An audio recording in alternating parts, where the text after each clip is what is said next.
ಶಿವಾನಂದ ಪಾಟೀಲ್ ಅವರು ಎಪಿಎಂಸಿ ವಿಚಾರವಾಗಿ ವಿರುದ್ಧ ಅಸಮಾಧಾನ ವ್ಯಕ್ತಪಡಿಸಿದ್ದಾರೆ. ನೋಡಿ ಇವ್ರೆ, ಬಹಳ ಸ್ಪಷ್ಟವಾಗಿ ಅದು ಎಪಿಎಂಸಿ ನಲ್ಲಿ ಯಾವುದೋ ಸ್ಟ್ರೈಕ್ ನಡೀತಾ ಇದೆ, ಅದ್ರ ವಿಚಾರವಾಗಿ ಕೆಲವು ಜನ ಶಿವಾನಂದ ಪಾಟೀಲ್ ಸಾಹೇಬ್ರ ಹತ್ರ ಹೋಗಿದ್ರು. ಶಿವಾನಂದ ಪಾಟೀಲ್ ಸಾಹೇಬ್ರು ನನಗೆ ಫೋನ್ ಮಾಡಿದ್ರು, ಹಿಂಗಿದೆ, ಅದೇನಾದ್ರೂ ಸಾರ್ಟ್ ಔಟ್ ಮಾಡ್ಬೋದಾ ಅಂತ. ಹೌದು ಸರ್, ಅದೇನಿದೆ ಅದು ನನ್ನ ಗಮನಕ್ಕಿದೆ, ನಾವೇ ಯಾಕಂದ್ರೆ ಅಲ್ಲಿ ಗೊಂದಲ ಇರೋದ್ರಿಂದ ಅದನ್ನ ನಾವು ಕುತ್ಕೊಂಡು ಸಾರ್ಟ್ ಔಟ್ ಮಾಡ್ತೀವಿ ಅಂತ. ನಾನು ವಿಡಿಯೋ ನೋಡಿದೆ. ಡಿಸ್ಟ್ರಿಕ್ಟ್ ಮಿನಿಸ್ಟರ್ ಅವರು ಇಂಟರ್ಫಿಯರೆನ್ಸ್ ಅಂತ ಏನು ಹೇಳಿದ್ದಾರೆ, ಅವ್ರೇನು ಹೇಳ್ತಾರೆ, ಅವ್ರ ಅರ್ಥ ಏನಂತ, ಇದು ನಾವು ಇಂಟರ್ಫಿಯರ್ ಮಾಡೋದಿಲ್ಲ, ಅದು ನಿಂತಿದೆ ಸದ್ಯಕ್ಕೆ, ಹೋಗಿ ಅವ್ರ ಜೊತೆ ಬಗೆಹರಿಸ್ಕೊಂಡು ಏನಿದ್ರು ಪರಿಹಾರ ಕಂಡುಕೊಳ್ಳಿ ಅಂತ ಅಷ್ಟೇ. ಅದನ್ನ ಸುತ್ತಿ ಬಳಸಿ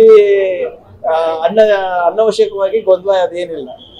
ಶಿವಾನಂದ ಪಾಟೀಲ್ ಅವರು ನಮ್ಮ ಜನ ಅಲ್ಲಿ ಹೋಗಿ ಭೇಟಿ ಆದಾಗ ಅದು ಸಾರ್ಟ್ ಔಟ್ ಮಾಡ್ಲಿಕ್ಕೆ ಇಂಟರ್ಫಿಯರೆನ್ಸ್ ಆಗ್ಬೇಕು ಅಂತ ಅಷ್ಟೇ ಹೇಳಿರೋದು.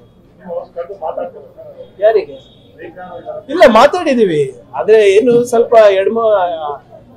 ಎರಡು ಪಾರ್ಟಿಗೂ ಕರೆಸಿ ಕೂತಿ ಸಮಾಧಾನದಿಂದ ಮಾತಾಡ್ಬೇಕು ಅಷ್ಟೇ. ಅದೇನು ದೊಡ್ಡ ವಿಷಯ ಅಲ್ಲ. ಅದು ಯಾವುದೋ ಒಂದು APMC ನಲ್ಲಿ ಏನ್ ಬಹಳ ವರ್ಷದಿಂದ ಇದ್ದಾರೆ, ಅದಕ್ಕೆ ಜಾಗ ಖಾಲಿ ಮಾಡಿಸೋದಿದೆ. ಅದೇನು ಶಿವಾನಂದ ಪಾಟೀಲ್ ಅವರಿಗೂ ಅದು ಗೊತ್ತಿದೆ, ನನಗೂ ಗೊತ್ತಿದೆ.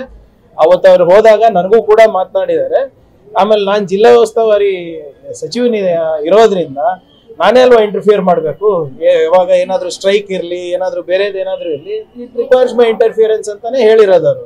ಸೊ ಆದ್ರಿಂದ ಅನವಶ್ಯಕವಾದಂತ ಗೊಂದಲಗಳಿದ್ರ ಬಗ್ಗೆ ಬೇಡ ಅಂತ ಅಷ್ಟೇ.